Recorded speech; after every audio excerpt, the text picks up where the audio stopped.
আম্মা, এখান থেকে আপনার যা যা মন চায় সবগুলা খাইবেন, মন ভরে খাইবেন। কিন্তু এই রোজার সময় তুমি ইফতার করতেছো ভাত পেঁয়াজ মরিচ দিয়া। আচ্ছা শোন তো, আমার একটা কথা কত, এই যে রোজার মাস শুরু হয়ে গেল, তোর মা তোর বাবা কি খাই একবার জিজ্ঞাসা করছোস? আমার বিয়ের কি টাকা পয়সা ইনকাম করে না? হ্যাঁ, কি 2 কেজি চাল কেনার সামর্থ্য নাই? আরে ভাই, আপনারে ভিক্ষা দিতেছে কে কইছে?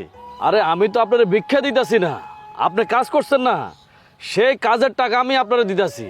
কত বড় বড় দুইটা মুরগা লই আইছি। হ্যাঁ, গরুর মাংস, খাসির মাংস, রুই মাছ সব লই আইছি। তুমি খুব সুন্দর করে রান্না করবা। খেয়াল করি নাই। আপনারা ভালোভাবে কোনো কিছুই খেয়াল করতে পারেন না, কোনো কাজই আপনারা ঠিক মতো করতেও পারেন না। কোনো কাজ ঠিক মতো করতে পারি না কে বলছে? আমার ছেলেটা লাইলা পয়লা কিন্তু তোমার হাতে তুলে দিছি। তাগর এই বাড়ি থেকে বাইর করে দিবা। আর তারা যদি এই বাড়ি থেকে বাইর না হইছে তাহলে কিন্তু আমি আমার আম্মার লগে চলে যাবো। কালকে সকালবেলা তুমি আর আম্মা দুজনেই বাইরে যেটা। তুই কার সাথে কথা কইতেছ সে খেয়াল তোর আছে?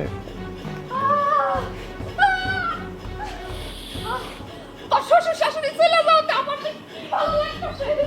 তোর সাথে যে আমি এখনো কথা কইতাছি এটা তোর ভাগ্য।